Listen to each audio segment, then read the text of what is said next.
Pour nous, la réalisation, c'est avant tout d'être ceinture noire. Et ceinture noire, ça veut dire qu'on est vraiment un judoka et qu'on connaît les bases, la culture du judo.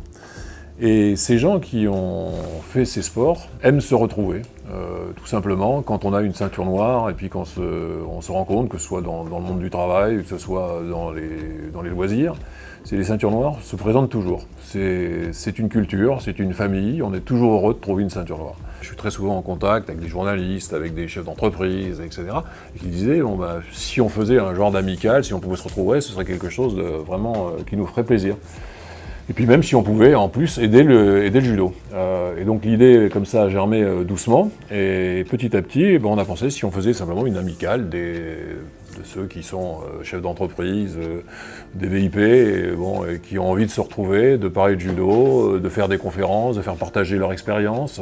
Il y a des journalistes, il y a des chefs d'entreprise, il y a des policiers, il y a des cosmonautes. C'est vraiment très divers et chacun enrichit l'autre de son expérience.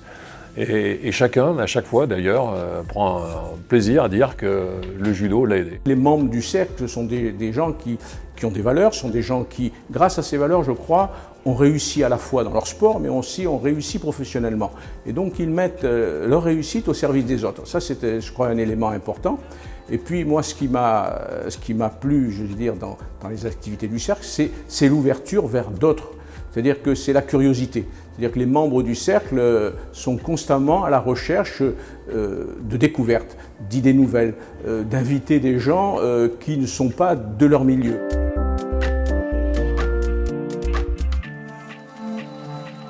C'est notre base. Le judo est un sport de combat, bien sûr, c'est d'abord un art et en plus on a un code moral. Le principe du cercle des ceintures noires, c'est de regrouper et de mettre en commun en fait, les valeurs que nous portons au travers du judo. On a des gens qui sont porteurs de valeurs d'amitié, de loyauté, de fidélité, de combativité. Et donc ces capacités-là, effectivement, une fois qu'on a vécu dans le sport, on n'a pas terminé. Et l'entreprise peut permettre le prolongement de ces valeurs-là.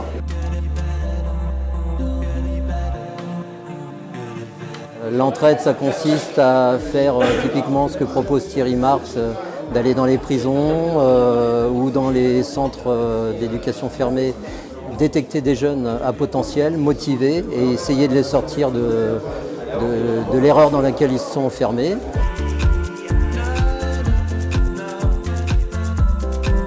La pratique du judo influe le reste de la vie. Et puis, je pense que l'éducation, l'éducation, c'est-à-dire avant l'âge de 12 ans, est quelque chose de très important. Et je pense que la Fédération française de judo, notamment dans les quartiers défavorisés, est quelque chose de très important, quoi.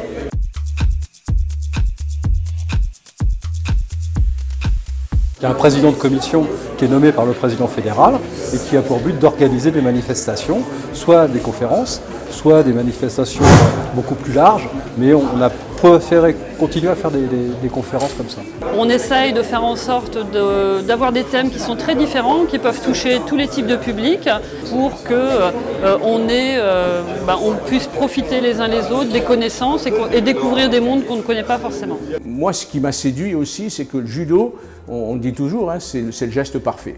Et je crois que dans la vie professionnelle, on a tous besoin de faire le geste parfait. Mais pour faire le geste parfait, il faut se donner à fond. Et donc ça aussi, si vous voulez, ça rejoint ce que j'aime, c'est-à-dire qu'on ne peut pas réussir sans, en permanence, se remettre constamment en question. C'est ça qui est important pour moi, c'est de considérer que l'autre, on va l'aider dans son ambition aussi.